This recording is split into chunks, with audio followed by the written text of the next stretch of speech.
Assalamualaikum warahmatullahi wabarakatuh. Waalaikumsalam warahmatullahi wabarakatuh. Alhamdulillahilladzi arsala rasulahu bil huda wa dinil haqq yuzhirahu 'ala dini kullihi wa kafaa billahi shahida wa kafaa billahi nasira. Asyhadu an la ilaha illallah wahdahu la syarika lahu wa asyhadu anna Muhammadan abduhu wa rasuluh. Allahumma shalli 'ala Muhammad wa 'ala ali Muhammad. Wa ba'd. Masjid yang sangat menghormati dan pengurus masjid yang lainnya, bapak-bapak, ibu-ibu sekalian, jamaah salat maghrib dan isya yang dirahmati Allah Subhanahu wa taala. Alhamdulillah, segala puji bagi Allah pada malam hari ini kembali kita diberikan Allah nikmat yang banyak, nikmat iman, nikmat Islam, nikmat kesehatan, nikmat kesempatan, nikmat untuk berada dalam majlis ilmu seperti yang kita rasakan pada malam hari ini. Semoga sampai detik ini kita masih termasuk hamba Allah yang mensyukuri setiap nikmat yang Allah berikan kepada kita, kecil maupun besarnya, kita rasakan maupun tidak kita rasakan. Dan itu insya Allah nanti nikmat ini akan berkah bagi kehidupan kita di dunia dan akan memperberat timbangan kebaikan bagi kita di akhirat insya Allah. Salawat dan salam kita haturkan kepada sebaik-baik hamba Nabi kita Nabi Muhammad Sallallahu Alaihi Wasallam. Semoga senantiasa tercurahkan kepada beliau sebaik-baik manusia yang kita cintai, kita rindui, kita inginkan perjumpaan dengan beliau. Semoga kita istiqomah untuk belajar tentang sunnah-sunnah beliau, lalu kita mengamalkan setiap sunnah-sunnah beliau yang bisa kita amalkan sekuat tenaga kita, sehingga nanti kita layak disebut sebagai salah satu di antara umat beliau, lalu kita layak mendapatkan syafaat beliau dan layak mendapatkan surga bersama beliau insya Allah. Jamaah sekalian, Bapak Ibu sekalian yang dirahmati Allah SWT, sebelum kajian saya mengingatkan kembali apa yang sering saya ingatkan, karena ini penting untuk diingatkan berulang-ulang, mengingatkan saya pribadi dan mengingatkan jamaah sekalian bahwa di antara tanda berkahnya ilmu adalah kita mengamalkan ilmu yang kita dapatkan. Jadi kalau kita mendapatkan ilmu lalu ilmu itu kita amalkan, dia berbuah menjadi sebuah amal, maka itu tandanya ilmu itu berkah. Tapi kalau ilmu itu menjadi teori saja dalam kehidupan kita, tidak kunjung berbuah amal, maka itu tanda ilmu itu tidak berkah. Kita berlindung dari Allah kepada Allah dari ilmu yang tidak berkah. Kemudian yang kedua, tanda ilmu berkah itu adalah setiap dia menambah ilmu, maka semakin tawadhu dia, semakin rendah hati dia. Ya, ilmu yang berkah itu tidak berbuah kesombongan. Ya, jika ilmu itu berbuah kesombongan, maka dia tandanya tidak berkah. Jadi kalau ilmu itu berbuah ketawaduan, semakin bertambah ilmunya, semakin hormat dia kepada orang lain, tidak merasa lebih baik daripada orang lain, merasa dirinya kurang, maka ini tanda bahwa dia mendapatkan ilmu yang berkah. Kita berharap kita semua yang berada dalam majelis ini, terutama saya yang menyampaikan ilmu ini, semoga dan kita semua mendapatkan ketawaduan, mendapatkan ilmu yang berkah, berusaha untuk tidak merasa lebih baik daripada orang-orang di sekitar kita. Jemaah sekalian dirahmati Allah Subhanahu wa taala, setelah sekian lama, setelah sekian purnama kita belajar iman kepada Allah, saya kira cukup ya. Cukup ya. Sudah panjang kita, sudah sekian purnama kita belajar iman kepada Allah. Sudah hampir setengah tahun. Iya. Setengah tahun, setahun. Belum nyampe setahun. Belum ya. Setengah tahunan ya kita belajar iman kepada Allah. Malam hari ini kita masuk kepada rukun iman yang kedua, yaitu beriman kepada malaikat. Jadi saya anggap iman kepada Allah sudah selesai, dan saya anggap insya Allah sudah paham, dan kita tinggal mengamalkannya saja. Ya, kalau didulukan iman kepada Allah itu saya lupa ya, biar sebelumnya saya dulu satu, ya, kita belajar kenapa kita butuh akidah. Ya, kenapa kita butuh akidah, dan itu sudah kita jelaskan. Kedua, kita belajar rukun iman, makna rukun iman, 6 rukun iman secara umum. Lalu kita masuk kepada belajar iman kepada Allah. Pertama, beriman kepada Allah. kewajiban pertamanya adalah beriman bahwa Allah itu ada. Beriman bahwa Allah itu ada. Lalu setelah itu, setelah kita beriman kepada Allah bahwa Allah itu ada, kita beriman bahwa Allah itu esa. Itu disebut dengan tauhid. Disebut dengan tauhid. Dan itulah inti daripada akidah Islam. Inti dari akidah Islam itu adalah tauhid. Lalu kita belajar lawan dari tauhid namanya syirik. Kita sudah bahas apa itu syirik, kemudian macam-macam syirik. Nah, kemudian setelah itu kita belajar tentang kesempurnaan Allah, kamalullah, bahwa Allah itu sempurna. Karena Allah sempurna lah kita mengucapkan alhamdulillahirabbil alamin. Bahkan seluruh yang Allah takdirkan itu sempurna. Enak tidak enak pada kehidupan kita merasakannya, itu karena kesempurnaan Allah. Maka kita mengucapkan alhamdulillah. Lalu kemudian kita meyakini Allah itu sempurna, dan juga Allah itu munazzahun an kulli naqsin. Allah itu bersih dari seluruh kekurangan. Allah tidak lupa, Allah tidak lalai, Allah tidak tidur, Allah tidak ngantuk, bersih dari semua kekurangan. Lalu kita dengan itulah kita kemudian mengucapkan subhanallah. Subhanallah.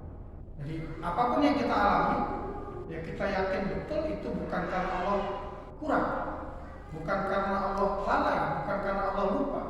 Lalu kita mengatakan subhanallah. Ya. Kalau kita lagi bokeh, itu bukan karena Allah lupa untuk memberikan kita. Kalau kita bokeh, itu bukan karena Allah lupa untuk memberikan kita rezeki, bukan. Tapi memang Allah takdirkan rezeki kita begitu. Tentu itu dengan kesempurnaannya. Maka itulah kita mengucapkan subhanallah. Subhanallah. Allah itu maha suci dari kekurangan. Nah ini yang berikutnya, setelah itu kita sudah paham semuanya itu ya, tentang iman kepada Allah itu. Lalu kita belajar bagaimana kita berhubungan dengan Allah. Nah, maka kita beberapa pekan lalu membahas tentang ibadah, beribadah kepada Allah, bahwa hubungan kita dengan Allah itu dengan cara beribadah kepada Allah. Nah, lalu setelah kita belajar itu, barulah kita belajar apa buahnya, apa hasilnya bagi orang beriman kepada Allah ini, apa buahnya di dunia dan di akhirat. Kita belajar adanya ketenangan hidup. Kita belajar bahwa kalau kita beriman kepada Allah itu, kita tahu arahnya hidup ini mau kemana. Ya, kita tahu bahwa hidup ini bukan hanya sekadar untuk hidup saja, bukan hanya dari pagi sampai sore mengejar rezeki saja, tidak. Bukan untuk itu kita diciptakan. Ya, kita tahu bahwa kita diciptakan itu untuk menyembah Allah Subhanahu wa taala. Hanya menjadi hamba-Nya saja. Maka detik demi detik helaan nafas kita itu adalah ibadah kepada Allah Subhanahu wa taala. Baik ibadah yang mahdhah maupun yang ghair mahdhah. Itulah jamaah sekalian, kira-kira ringkasan dari beriman kepada Allah yang sudah kita bahas. Nah, malam hari ini kita akan membahas tentang al-iman bil malaikat, rukun iman yang kedua, yaitu beriman kepada malaikat. Jadi beriman kepada malaikat ini nanti akan terkait dengan sesuatu yang gaib, akan terkait dengan jin, akan terkait dengan alam-alam gaib yang ada di sekitar kita. Nah, kita lihat apa yang disebut dengan malaikat. Siapakah para malaikat itu? Jadi harus kita definisikan dulu. Sebagaimana yang dulu saya katakan, dalam Islam itu wajib ada definisinya dulu. Ada pengertiannya dulu, sehingga nggak melebar kemana-mana, ya, nggak melebar kemana-mana. Jadi apa sih yang dimaksud dengan malaikat itu? Disebutkan oleh Imam Maki, al-malaikatu ibadul mukramun. Al-malaikatu ibadul mukramun. Malaikat itu adalah hamba-hamba Allah yang mulia. Malaikat itu adalah hamba-hamba Allah yang mulia. Jadi ini menjadi catatan pertama, bahwa malaikat itu hamba-hamba Allah yang mulia. Hamba-hamba Allah yang mulia, tidak ada yang tercela. Maka didefinisikan bahwa dia adalah hamba-hamba Allah yang tercela, berbeda dengan manusia, berbeda dengan jin. Jadi adalah hamba-hamba Allah yang mulia. tidak ada yang tercela. Dia berbeda dengan manusia dan dengan jin. Makhlukuna min nurin. Mereka ini makhluk yang diciptakan Allah terbuat dari cahaya. Makhluk yang diciptakan Allah yang terbuat dari cahaya. Jadi mereka ini hamba-hamba Allah yang mulia. Lalu mereka ini adalah makhluk-makhluk yang Allah ciptakan dari cahaya. Asalnya dari cahaya. Kemudian la ya'sunallaha ma amarahum wa yaf'aluna ma yu'marun. Berikutnya mereka ini adalah tidak pernah menyelisihi Allah, tidak pernah bermaksiat kepada Allah atas apa yang Allah perintahkan. Apapun yang Allah perintahkan mereka lakukan. Wa yaf'aluna ma yu'marun. Dan mereka melakukan semua yang Allah perintahkan. Apapun yang Allah perintahkan mereka tidak pernah menyelisihinya, tidak pernah bermaksiat sedikit pun kepada Allah. Inilah para malaikat. Yusabbihunallaha fil laili wan nahar. Mereka ini, para malaikat ini, ya, bertasbih kepada Allah di malam dan siang hari. Sepanjang malam dan sepanjang siang mereka bertasbih kepada Allah. Inilah para malaikat. Layak turun. Luar biasanya para malaikat ini bertasbih kepada Allah siang dan malam. Layak turun, tidak futur. Bahasa di Indonesia itu sering disebut dengan futur. Futur itu turunnya semangat. Turunnya semangat. Layak turun itu mereka tidak turun semangatnya, tidak turun semangatnya dan jumlah ibadahnya tidak turun. Ya, misalnya kita biasanya selama ini ke masjid, ya, lalu kita nggak sholat ke masjid, seminggu tidak sholat ke masjid, itu namanya kita lagi futur, istilahnya. Lagi futur, lagi turun. Semangatnya lagi futur. Tapi kalau bertahun-tahun nak ke masjid itu bukan futur lagi. Itu bukan futur lagi, tapi memang sudah anjlok. Makanya kan kita dulu belajar iman itu yazid wa yanqus. Iman itu bertambah dan berkurang. Jadi dia kadang naik, kadang turun. Nah, kalau dia naik, tak turun lagi, nah itu berarti dia lantai bawah. Kalau lantai dasar, ibarat lift itu ya, baca naik lagi. Bertahun-tahun tidak ke masjid itu bukan betul lagi. Dia ada baca turun lagi, semacam itu. Naik juga naik. Nah, malaikat itu dia bertasbih kepada Allah siang dan malam dan tidak ada futur. Allah perintahkan bertasbih 1000 tahun, dia tidak akan berhenti selama 1000 tahun. Allah perintahkan untuk bertasbih 1.000.000 tahun dan dia tidak akan berhenti dan tidak kurang semangatnya. Tidak kurang semangatnya. Masya Allah, ya. Inilah para malaikat. Luar biasanya mereka dan inilah yang disebut dengan para malaikat. Maka dari sini kita bisa tahu nanti. Mudah mengidentifikasinya. Kalau ada yang hadir menemui kita ngaku-ngaku malaikat, nah sudah bisa ketahui. Ya. Ngaku-ngaku malaikat, aku ini Jibril. Ada kan di Indonesia ini? Aku ini Jibril, banyak yang beriman. Ya. Ini pasti dia bermaksiat berarti. Ini bermaksiat. Aku ini Jibril, siapa nak mengikuti aku? Ya. Dijamin masuk surga dan sebagainya. Yang begini. Jadi dengan takrifnya saja kita sudah tahu. Udah ada ini pasti dia. Apalagi kalau dia hadir malam hari. Kalau dia hadir malam hari tambah. Muncul asap putih ya. Lalu nampaklah sesosok orang yang mengatakan aku Jibril atau aku malaikat. Dari takrif ini kita sudah bisa tahu ini pasti penipuan. Ini pasti mudigil maksudnya. Tidak usah dipercaya. Ya, dari takrif ini. Baik, inilah Bapak Ibu sekalian yang dimaksud dengan malaikat. Jadi mereka itu adalah hamba yang mulia, mereka itu makhluk yang terbuat dari cahaya, mereka itu tidak bermaksiat kepada Allah, melakukan semua perintah yang Allah perintahkan, mereka bertasbih kepada Allah itu pada malam dan siang hari dan tidak pernah futur dalam bertasbih itu. Itu ya jemaah sekalian. Kemudian berikutnya wujubul iman bil malaikat. Kewajiban untuk beriman kepada malaikat. Kewajiban untuk beriman kepada malaikat. Al imanu bil malaikati ruknun min arkanil iman. Ya. beriman kepada malaikat itu termasuk salah satu di antara rukun iman. Maka Allah berfirman dalam surah Al-Baqarah 285 yang sama-sama kita sudah hafal, "Amana ar-rasulu bima unzila ilaihi min rabbih wal mu'minun kullun amana billahi wa malaikatihi wa kutubihi wa rusulihi." Al-Baqarah 285. Para rasul itu beriman terhadap apa-apa yang diturunkan kepadanya dari Tuhannya. Dan orang-orang beriman juga beriman. Semuanya beriman kepada Allah dan pada malaikat-malaikatnya, kepada kitab-kitabnya, dan kepada rasul-rasulnya. Semuanya beriman. Ini surah Al-Baqarah 285. Allah tegaskan ada keimanan kepada malaikat. Orang beriman itu beriman kepada malaikat. Waqala Nabi SAW. Nabi SAW bersabda dalam sebuah hadis Jibril, al-iman, iman itu adalah antuk minu billah wa mala antuk mina billah wa malaikatihi wa kutubihi wa rusulihi wal yaumil akhir wa tu'mina bil qadri khairi wa syarri.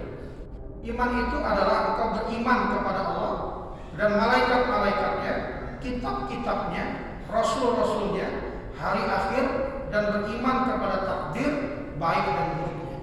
Jadi ini dalilnya sangat jelas. Wajib beriman bil malaikat. Maka dalil-dalil itu menunjukkan beriman kepada malaikat itu adalah kewajiban. Wa mimma fi haqqi min sifatin, dan juga terkait dengan hak-hak mereka dan ciri-ciri mereka. Wa ma yaqumuna bihi min a'mal, dan setiap apa-apa yang dilakukan oleh para malaikat itu. Wa man jahada wujudahum wa lam yu'min bidzalika wa lam man jahada wujudahum wa lam yu'min bidzalika faqad jahada ruknan min arkanil iman. Siapapun yang tidak mempercayai keberadaan malaikat, maka sesungguhnya dia sudah tidak percaya kepada salah satu di antara 6 rukun iman. Wa juhudu ruknin min arkanil iman, yakni juhudul iman wal iman kullu la yatajassa. Maka mengkufuri salah satu di antara rukun iman, yaitu mengkufuri salah satu dari rukun iman saja, ya sesungguhnya rukun iman itu tidak bisa dibagi-bagi. Keimanannya tidak diterima. Karena harus beriman kepada 6 rukun iman. Satu saja tidak dia imani, maka dia tidak dianggap beriman kepada Allah SWT. Kenapa begitu? Jamaah sekalian dirahmati Allah. Orang kalau nggak beriman kepada malaikat, itu otomatis tidak beriman kepada kita. Paham saya? Pak ya? Oh ya. Jadi orang kalau nggak beriman kepada malaikat, itu otomatis dia nggak beriman kepada kitabullah. Otomatis dia tidak beriman kepada para rasul. Kalau dia nggak beriman kepada malaikat, itulah kenapa beriman kepada malaikat ini diletakkan oleh para ulama pada iman kedua. Karena dia terkait dengan keimanan kepada Rasul, terkait keimanan kepada kitab-kitab. Kenapa begitu? Ya karena kitab-kitab ini diturunkan dengan perantara malaikat, dan para Rasul ini ya, menjadi Rasul itu dengan perantara para malaikat. Paham ya? Berarti kalau orang nggak beriman kepada malaikat, berarti otomatis tidak beriman kepada kitab-kitab. Karena semua kitab itu diturunkan dengan perantara malaikat. Al-Quran diturunkan dengan perantara malaikat. Injil, Taurat juga diturunkan dengan perantara malaikat. Para rasul itu semuanya bertemu dengan malaikat. Semuanya diutus kepada mereka malaikat sehingga mereka menjadi rasul. Maka kalau masih ingat dalam sejarah itu, ketika Nabi Muhammad di dalam Gua Hira itu, Nabi Muhammad kan sering menyendiri, bertahan itu masuk ke dalam Gua Hira. Kalau habis bekal dia baru turun, ambil perbekalan lagi, naik lagi sampai datang wahyu pertama itu, ya. Kemudian didekap oleh Jibril. Didekap, lalu Jibril mengatakan, "Ya Muhammad, ikra, wahai Muhammad, bacalah." "Ya Muhammad, ikra." Lalu Muhammad mengatakan, "Ma ana biqari." "Wahai Muhammad, aku nggak bisa baca." Lalu didekap lagi dengan kuat, ya. Lalu kemudian Rasul mengatakan, "Ma ana biqari." Didekap lagi ketiga kalinya dengan sangat kuat sampai Rasul mengatakan, "Aku kepayahan." Ya, aku ketakutan dan kepayahan. Jadi Nabi Muhammad itu kan manusia biasa. Sampai Rasul itu mengatakan bahwa dia ketakutan dan kepayahan. Kenapa? Karena memang berada di atas Gua Hira itu, ya, yang ada yang pernah naik. Saya belum pernah naik. Cerita orang yang pernah naik itu naiknya sekitar 2 jam. Kan sekarang udah pakai tangga. Tangga tinggi di Gua Hira itu kan di atas Jabal Nur itu. Naik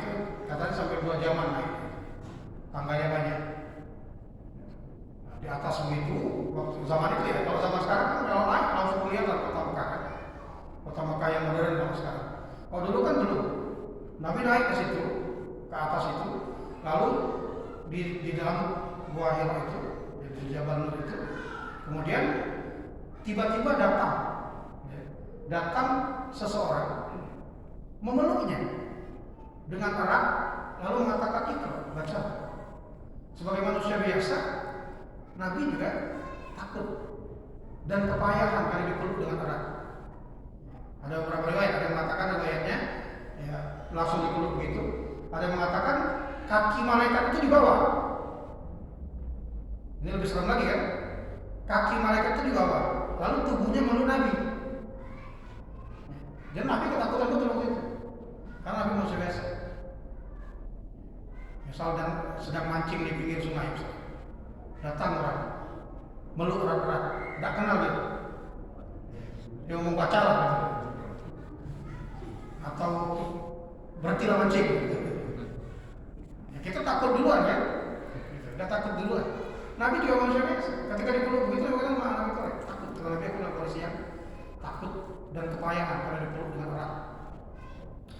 Nah, setelah itu kan turunlah ayat itu, Iqra bismi rabbikal ladzi khalaq, 5 ayat surah Al-Alaq itu. Nah, Nabi kan turun setelah itu. Turun kemudian Nabi menemui istrinya. Lalu Nabi mengatakan zammiluni. Selimuti aku. Jadi Nabi itu polisi takut. Khadijah itu melihat suaminya itu pucat. Pas pulang itu pucat, Nabi nggak mengucapkan apapun. Nabi cuma mengatakan zammiluni. Ya. Apa namanya? Selimuti aku. Nah, Khadijah ini istri yang luar biasa. Ya. Dia tidak kepo dia orang sekarang. Kaget dulu nanya laki ya. Laki yang minta selimuti dulu. Terus selimuti sampai Nabi tenang. Setelah Nabi tenang, baru Khadijah datang. Lalu Khadijah bertanya, apa yang terjadi? Nah, itu cara luar biasa seorang Khadijah. Jadi ini juga pelajaran bagi ibu-ibu. Laki balik gawe, kaki dulu tanya, mana beda? Sabar. Melaki balik gawe, siapkan dulu minumnya. Siapkan dulu ya. Kalau ada teh kopi, ada teh gula, wajib putih.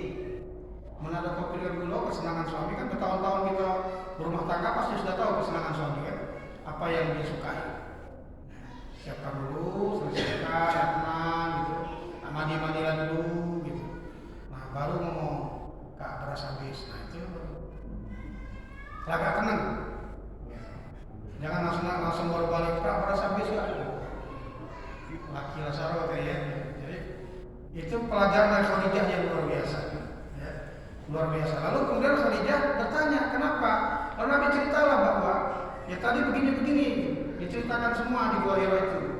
Lalu Khadijah mengatakan, Nabi bahkan mengatakan dia khawatir dengan keselamatan dirinya. Dan Nabi itu sangat mengatakan dia khawatir dengan keselamatan dirinya karena didatangi. Lalu Khadijah sebagai seorang istri lihat cara Khadijah. Kata Khadijah, wahai Muhammad, wahai suamiku, sesungguhnya Allah tidak akan membiarkanmu saja.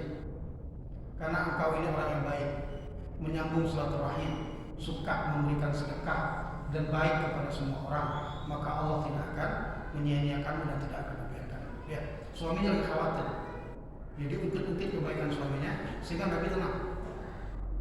Ya.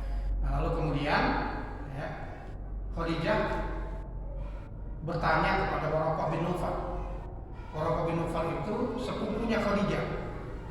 Waraqah itu sepupunya Khadijah yang dia ya, adalah orang yang paling mengerti Injil, paling mengerti Alkitab, paling mengerti agama-agama sebelumnya, paling mengerti Injil. Jadi Khadijah bertanya kepada Waraqah. Lalu Rasul diajak ke situ menemui Waraqah bin Nawfal. Waraqah ini sepupu Khadijah, dia sudah tua. Bahkan waktu itu dia sudah tua dan sudah sulit berjalan dan sudah buta. Waraqah itu dalam posisi itu sudah buta, tapi dia orang yang paling mengerti kitab. Lalu kemudian dibawalah Rasul menemui Waraqah. Lalu Rasul cerita kepada Waraqah.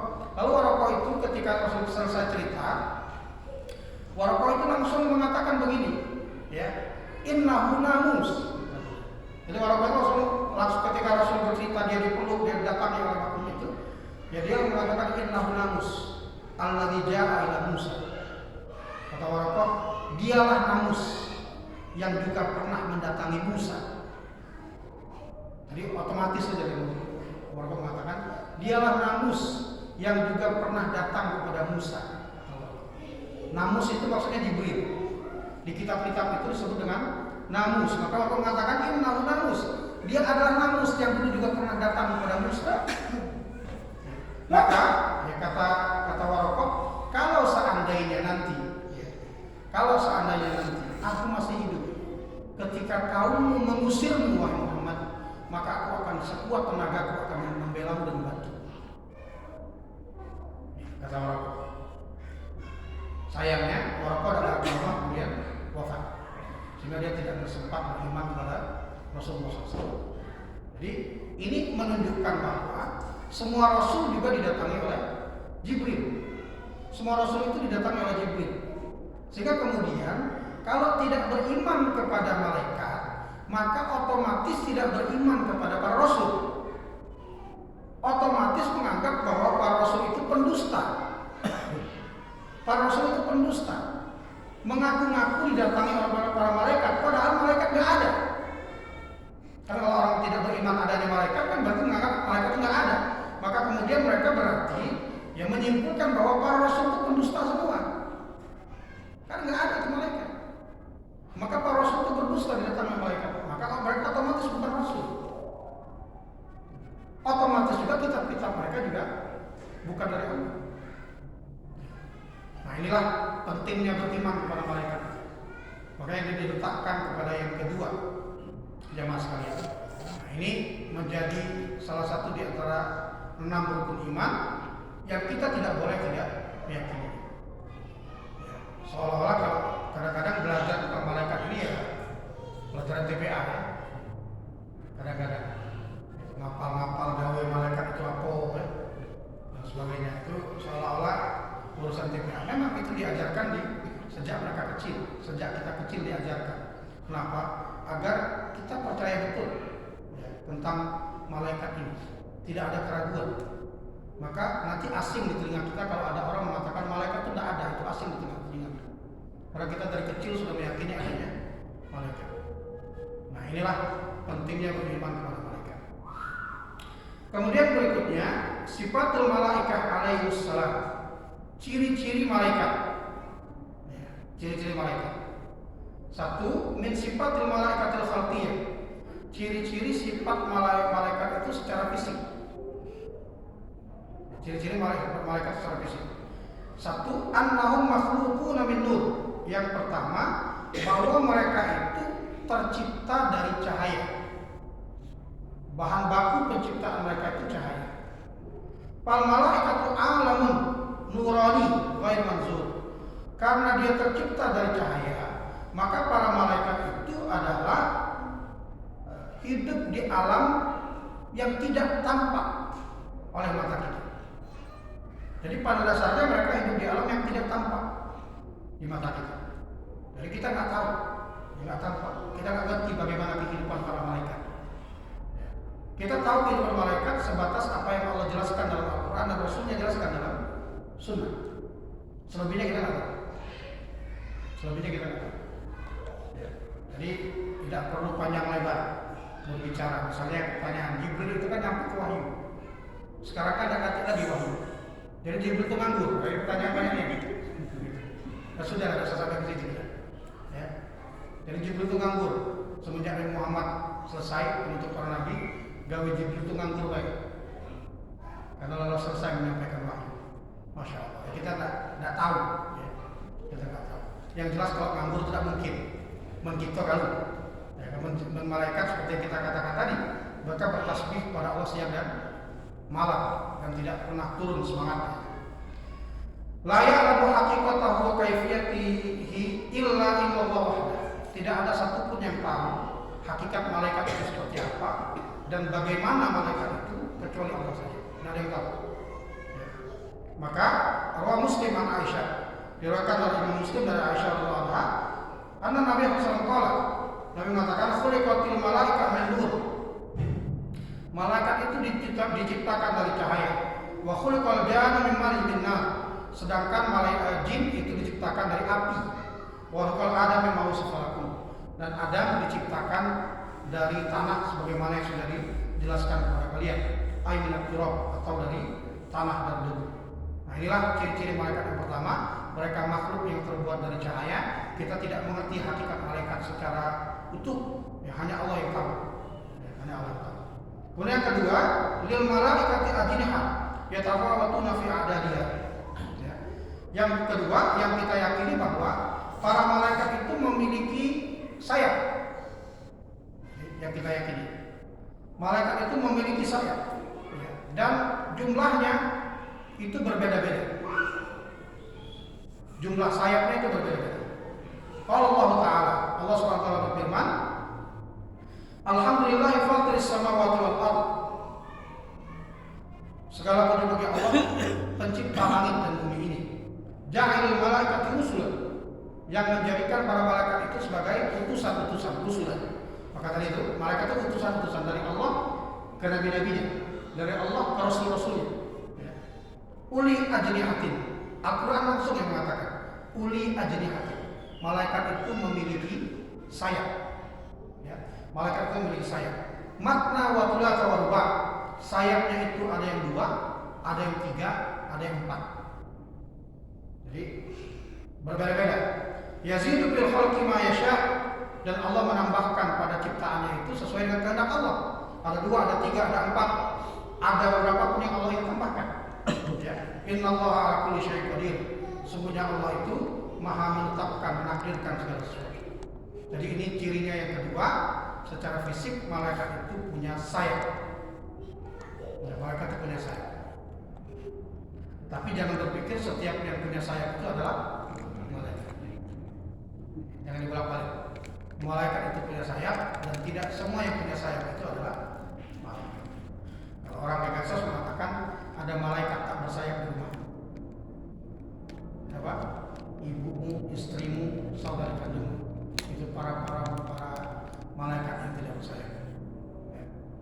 Jadi ini yang kedua. Yang ketiga, ini yang juga penting. Ya. Jadi biar tak salah paham. Yang ketiga, annalahum qudratan ala tasyakkul. Malaikat itu punya kemampuan untuk menyerupai makhluk. At-tasyakkul. Jadi dia mampu merubah bentuknya sendiri. Jadi mampu merubah bentuknya sendiri. Itu para malaikat. Jadi ini yang kita yakini juga, bahwa para malaikat itu ya, mampu merubah bentuknya. Maka masih ingat kita riwayat tentang datangnya malaikat maut menemui Musa ya. Ini disebutkan dalam Qasasul Anbiya Ibnu Katsir. Ketika Musa sudah habis waktunya ya, sudah mau wafat. Jadi kalau para nabi dan para rasul itu kalau dia sudah datang ajalnya mau mati, itu ditanya dulu mau mati atau belum. Nabi dan rasul. Tapi kalau kita enggak. Jadi jangan berharap seperti itu ya. Kalau nabi dan rasul itu begitu. Nabi dan rasul itu, Nabi Muhammad itu sebelum nabi itu wafat itu rasul ditanya. Ya, rasul itu ditanya. Maka rasul itu sempat mengatakan waktu di Baqi, ila rafiqil a'la, rafiqil a'la. Rasul itu memilih untuk bertemu dengan Allah. Rasul itu kan juga ditawari apakah mau tetap di dunia atau kamu wafat. Rasul memilih untuk bertemu dengan Allah. Itu yang diceritakan Rasul kepada para sahabatnya. Ditawarkan kepada apakah aku akan tetap di dunia atau aku wafat bertemu dengan Allah. Maka aku memilih untuk bertemu dengan Allah. Jadi ditawari dulu kepada Rasul. Musa juga, malaikat datang menemui Musa itu dengan bentuk manusia. Oleh mengatakan, ya, wahai Musa, sudah selesai waktumu, sudah selesai ya hidupmu. Ya, saatnya engkau untuk mati, untuk wafat. Ya, Musa dia mungkin marah. Itu marah. Karena Musa itu kan salah satu yang paling terkenal, dia mukul Bani Israel itu sekali pukul mati. Itu salah satu kehebatan Musa. Nah, pas dia omongin malaikat begitu, dia marah. Dia pukul malaikat matanya sampai pecah mata malaikat. Jadi wow, pecah matanya malaikat. Lalu malaikat naik menemui Allah. Lalu malaikat mengatakan, ya Allah, aku mendatangi makhluk hambamu yang tidak mau mati, sehingga aku dipukul. Lalu kemudian matanya yang pecah ini kembali baik lagi, bagus lagi. Lalu Allah katakan kepada malaikat, datangi lagi Musa. Katakan kepada dia, kalau engkau belum mau mati, maka sisa umurmu letakkanlah tanganmu di atas sapi. Letakkan tangan di atas sapi ini, tak gitu. Nah, sisa umurmu adalah seluruh bulu sapi yang di bawah telapak tangan. Jumlahnya banyak apa? Sapi, pak, nah berapa lah? Hitung dewek, kalau 1000 lebih. Nah, itulah sisa umurmu, katakan kepada Musa. Lalu turun lagi malaikat dan mengatakan kepada Musa, ya Musa, kata Allah, kalau engkau belum mau mati, letakkanlah tanganmu di atas sapi, dan itulah sisa umurmu. Lalu Nabi Musa mengatakan, ya, setelah itu apa? Kata malaikat, ya setelah itu mati. Kalau begitu sama saja, kata Musa. Sekarang dan nanti juga sama saja, karena akhirnya dia mati. Akhirnya baru dicabut nyawanya Musa sampai Musa berwafat. Begitu kalau para nabi dan para rasul. Kalau kita tidak usah nunggu datang. Kalau dalam sebuah riwayat itu sehari itu 3 kali. Malaikat maut itu lewat menemui kita tuh 3 kali sehari. Hari ini mungkin ada 3 kali kita datang, tapi kita tidak baik. Masih lama rasanya, badan sehat. Adalah 3 kali malaikat maut hari ini menemui kita. Setiap hari kata malaikat maut dia menemui kita 3 kali. Makanya hati-hati. Nah ini jemaah sekalian, malaikat memang bisa menyerupai. Maka disebutkan bapak dia tahawul malaikat biqudratillahi ta'ala ila hayati rajul kama hasal Jibril alaihissalam hina arsalallahu ila Maryam. Malaikat itu dengan takdir Allah, mereka bisa mengubah dirinya seperti seorang laki-laki, sebagaimana Jibril itu menyerupai seorang laki-laki ketika dia bertemu dengan Maryam. Jadi dalam Al-Quran Allah mengatakan fatamatsala laha basharan sawiyya. Jadi malaikat itu ketika bertemu Maryam, dia menyerupai sebagai manusia yang sama betul dengan manusia. Jadi memang begitu. Jadi menemui Maryam itu dalam bentuk manusia. Wa kana Jibril yanzilu ahyan ala Nabi sallallahu alaihi wasallam bi suratil rajulin. Begitu juga Jibril kadang-kadang menemui Nabi itu dalam bentuk seorang laki-laki. Pada banyak riwayat sering menyerupai laki-laki. Yang paling sering diserupai itu adalah seorang sahabat namanya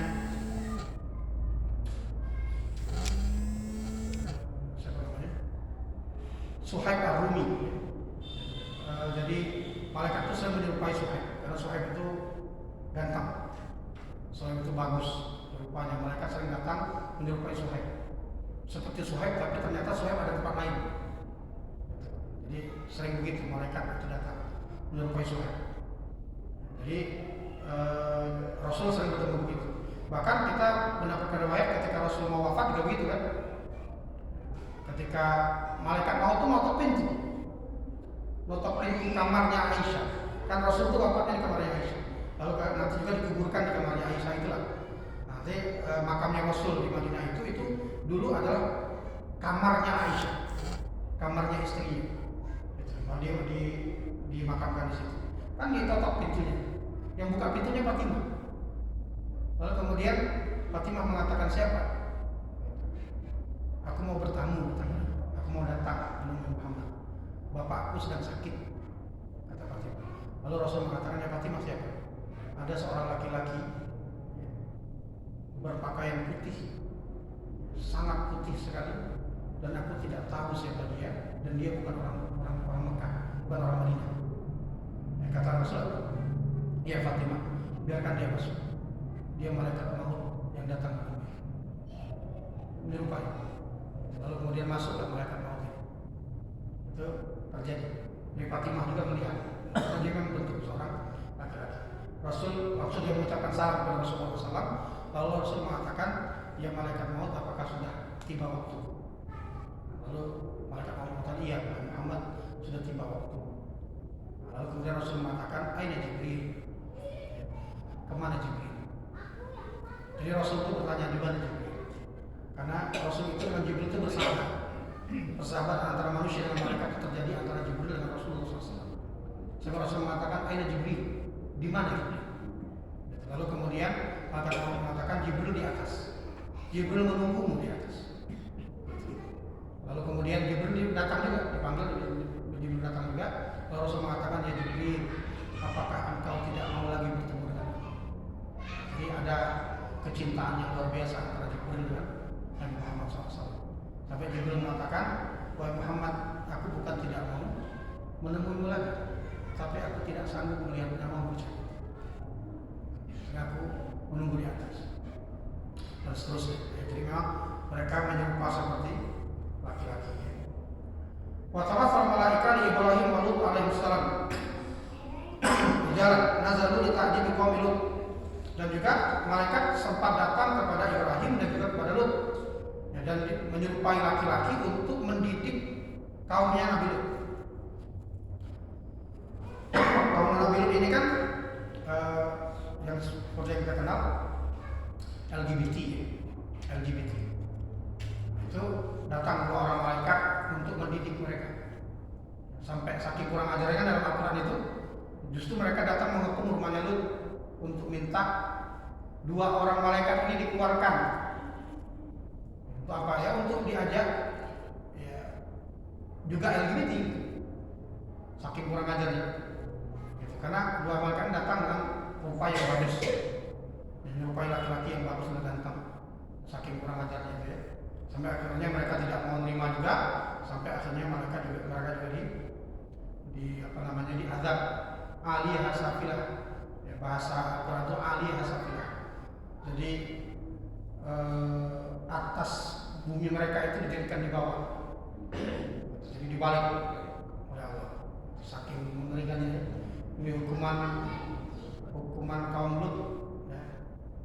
Disebut dalam masalah terlibat kaumnya Nabi Lut yang LGBT, yang lesbi, gay gitu ya, dan sebagainya. Yang sekarang itu lagi dikampanyekan seluruh dunia. Karena kemarin heboh ada perwakilan dari PBB atau dari mana saja yang mau datang ke Indonesia untuk mengkampanyekan LGBT. Sekarang di Piala Dunia juga lagi ribut.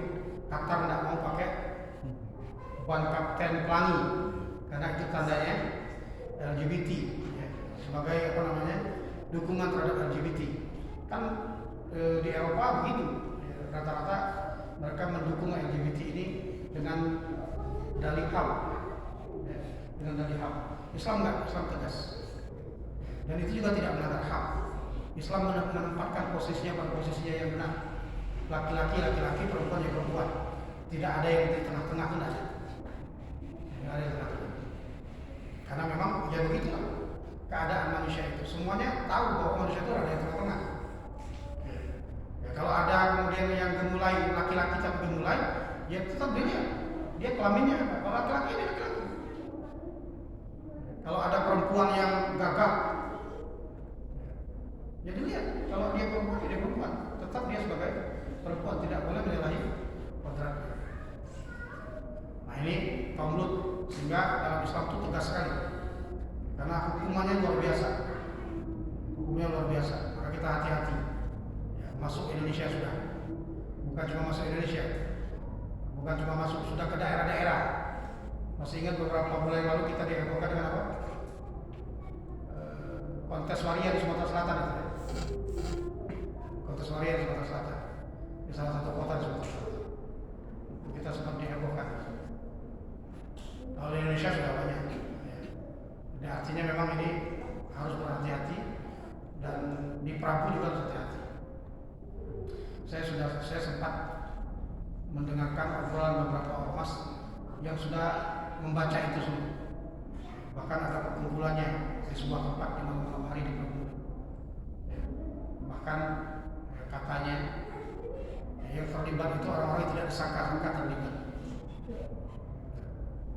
Alhamdulillah, jangan sampai ini berkembang ya, karena dia itu bukan cuma sekadar ya dia hidup dengan gaya dia, tapi dia juga selalu mencari korban baru. Selalu mencari korban baru, akhirnya ikut bersama mereka dan seterusnya. Alhamdulillah jangan sampai terjadi. Maka benteng kita jangan sampai terjadi hal seperti ini, sehingga kemudian ya Allah turunkan azabnya. Allah turunkan azabnya. Dan kalau dulu kan di mana yang kualifikasi yang bumi bergerak itu kan saking mengerikannya. Kalau Allah mau sih mudah saja. Aliyah safilahat itu begitu, tunggu diangkat, dibalikkan, tunggu. Itu aliyah safilahat. Bagi kita sulit kita mencernanya, tapi bagi Allah pun mudah. Allah angkat, tunggu, mengerikan sekali ya. Nah ini jadi memang para malaikat itu ya bisa menyerupai bentuk, ya, berubah bentuk menjadi manusia atau bentuk aslinya seperti yang tadi kita sebutkan. Baik, itu diantaranya ya. Saya ada waktu kita habis 2 menit, 1 menit, 2 menit. ada diskusikan atau kita mulai dulu?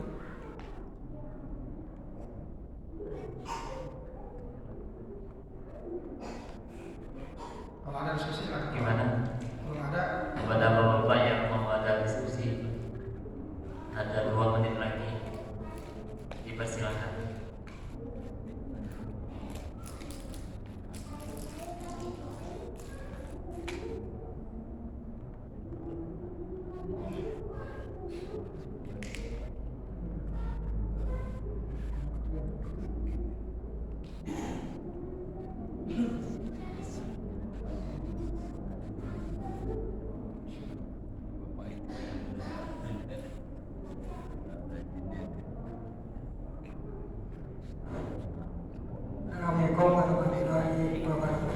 Waalaikumsalam warahmatullahi wabarakatuh. Waktunya. Ustaz tadi kita masalah malaikat. Jadi saya ini dulu Ustaz, sekitar tahun itu tidur siang-siang balik dari kebun itu di depan teras seperti ini kan. Perasaan saya itu minum itu ambil direkam begini. Itu perasaan sampai orang tua itu mimpi itu termasuk malaikat itu wali apa setan. Cuma setelah itu saya itu udah kepengen minum, bahkan malah benci kalau ada kurang minum. Itu pasti loh. Mas tidur siang itu benar lah. Hampir banyak ngantuk. Seperti waktu di atas ini itu benar-benar pakai baju panjang hitam celana seperti ini. Tapi sudah itu saya ini udah ada pengen minum itu atau malah benci kalau ada minum itu. Termasuk malaikat atau wali atau setan. Cukup sekian pertanyaan saya. Assalamualaikum warahmatullahi wabarakatuh. Waalaikumsalam. Kita jawab sebentar ya. Satu, kita harus hati-hati betul kalau sudah terkait ini. Kenapa? Satu, kita tidak mengerti malaikat itu seperti apa. Ya, sehingga kemudian kita harus berhati-hati kalau memang itu baik ketika jaga maupun ketika tidur. Kalau ketika tidur jelas ada syarat-syaratnya, berarti kan itu mimpi. Kalau ketika jaga, nah ini yang harus berhati-hati karena malaikat itu tidak akan menampakkan dirinya kepada manusia. Ya, sebagaimana kita punya alam yang berbeda, ya kecuali kalau mereka diperintahkan Allah sebagaimana mendatangi para rasul dan mendatangi Maryam, ya orang-orang tertentu. Nah, sehingga kalau itu kita alami dalam kondisi sadar, maka kita harus berhati-hati ya, dan jangan sampai maka ilmu kita yang harus menjadi guide-nya. Ya, kita nggak boleh tertipu, ya, karena memang kalau dia jin dia pasti untuk menipu. Nah, maka kalau dia malaikat pun ya kita juga harus berhati-hati apakah memang benar dia malaikat. Ya. Kalau dalam kondisi tidur berarti mimpi. Kalau mimpi dia harus ada syarat-syaratnya. Ya, syarat-syaratnya jelas. Ya, dia tidur dalam kondisi suci, dia tidur setelah berdoa, peristiwa itu nyata di hadapannya, kemudian apa yang disampaikan itu tidak bertentangan dengan akidah dan keyakinan kaum muslimin. Nah, kalau itu terpenuhi semua syaratnya, maka mimpi itu bisa jadi ya memang benar mengandung kabar, berita yang benar, tapi dipenuhi syarat-syaratnya itu kalau dia mimpi. Kalau dalam kondisi jaga, saya kira ya, para ulama pun tidak percaya bahwa dia didatangi oleh para malaikat dan tidak merasa layak untuk didatangi oleh para malaikat. Maka lebih baik kita hati-hati dan menganggap bahwa itu adalah setan yang akan menggoda kita. Ya, lebih baik itu seperti itu. Karena memang ya untuk datangi malaikat itu ya sebagian besar para ulama pun tidak merasa layak. Sehingga Imam Malik ketika malam-malam itu kisah terkenal lagi sholat tahajud lalu datang sesosok yang mengatakan wahai Malik aku malaikat. Karena setan itu kan mengaruhi yang ngajar dan yang benar. Ya. Ini dia Ya. kita minum itu istilahnya sembuh, yang bernama benci sama kalau ada orang minum. Ya. Jadi jangan salah Pak, jangan salah. Jadi kalau dalam riwayat itu ada sahabat yang diajar oleh setan kan Abu Hurairah. Itu jangan salah. Jadi memang awalnya bisa jadi dia mengajarkan kebaikan. Ya, bisa jadi dia mengajarkan kebaikan. Jadi jangan salah juga. Tidak semua setan itu datang menemui manusia itu langsung menunjukkan jalan keburukan kan. Ya, tapi bisa jadi dia memulainya dengan kebaikan. Lalu manusia itu tertipu. Ya, karena tertipu nanti baru selanjutnya. Ya, jangan salah paham juga. Ya, tidak semuanya ujuk-ujuk datang langsung ngajak minum, ngajak zina. Nah, setan juga bisa jadi memulainya dengan kebaikan. Baik, saya kira itu waktu sudah habis. Assalamualaikum warahmatullahi wabarakatuh.